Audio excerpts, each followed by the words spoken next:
दोहरा दिया आपने, कथा का सार दोहरा दिया 2-4 वाक्यों में ही। अब ये सब याद रखना है हम लोगों ने सबने जीवन भर। और इस गांव का, ये गांव एक प्रकार से आदर्श बन गया। ये महंगारी नहीं बल्कि बहुत सस्तारी है। ये बहुत सस्ता, मतलब यहाँ पर बड़े सस्ते में हमको इतना बड़ा ज्ञान मिल गया।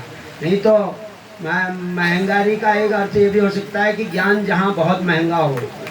और वैसे सच्चा ज्ञान प्राप्त करने के लिए बहुत कष्ट झेलना भी पड़ता है।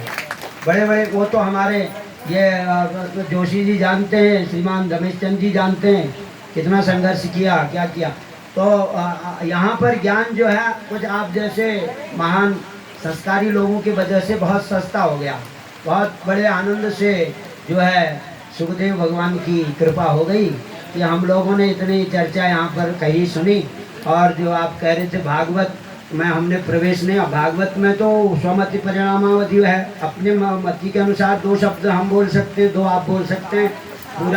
पूरे तो भगवान ही हैं, शंकर भगवान या सुखदेव जी और वेद व्यास जी, और कौन बोल सकता है। तो इसलिए अनंत है।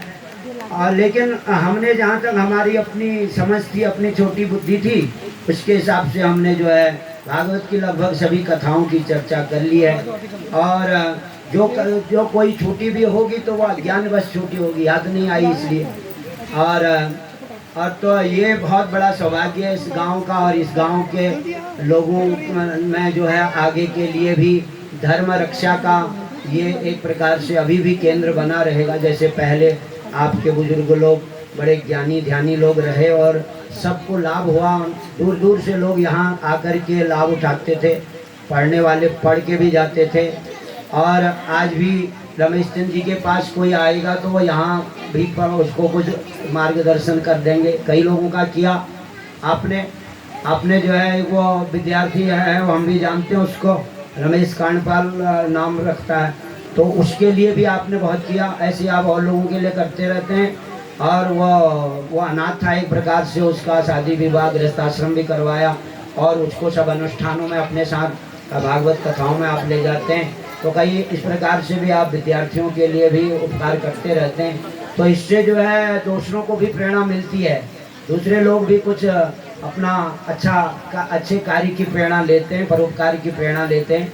यही जीवन है, परहित सरिस धर्म नहीं भाई, पर पीड़ा सम नहीं अधमाई, ये तो कहा ही है रामायण में।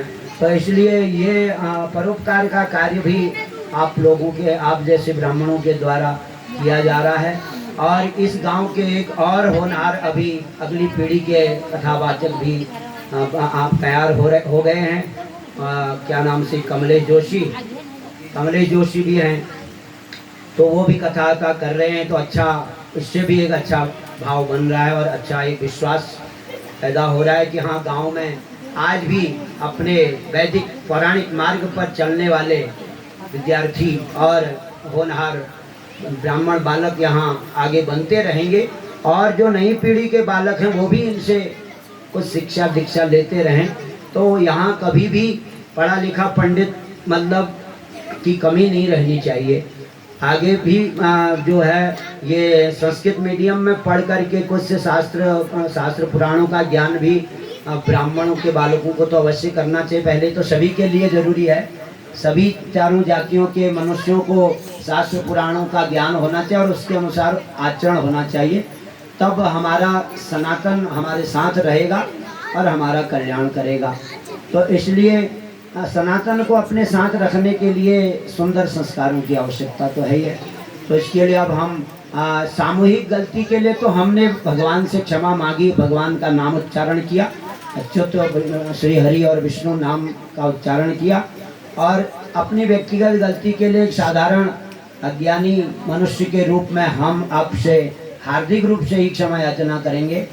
और कि हमसे कुछ भी कहा गया हो धारा में, एक तो ये भागवत की पुस्तक हमने कुछ ऐसी रखी थी जिसके पढ़ने ही उड़ने वाले थे और कुछ ऐसे इधर उधर उड़ भी गए। और फिर हमने क्रम से पुस्तक देखी भी नहीं, तो इसलिए कहीं पर क्रम बिगड़ा भी है।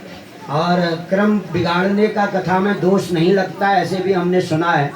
तो इसलिए उसका समाधान भी हमने किया कि क्रम इधर उधर हो सकता है, हमारा मुख्य ध्येय था कि जितनी कथाएं हैं भागवत में सबकी चर्चा हो जाए थोड़ी थोड़ी। हम तो हर कथा में एक एक भजन भी गाना चाहते हैं, लेकिन समय का बंधन हो जाता है, समय नहीं मिलता है तो भजन नहीं गावा। हमारे ब्राह्मणों में सयाने ब्राह्मण यहाँ पर हमारे पूरनचंद जी पांडे जी हैं, तो ये भी वैसे संस्कृत मीडियम से ही पढ़े हैं पहले, हमारे ही एक दो कक्षा पीछे होंगे, नहीं तो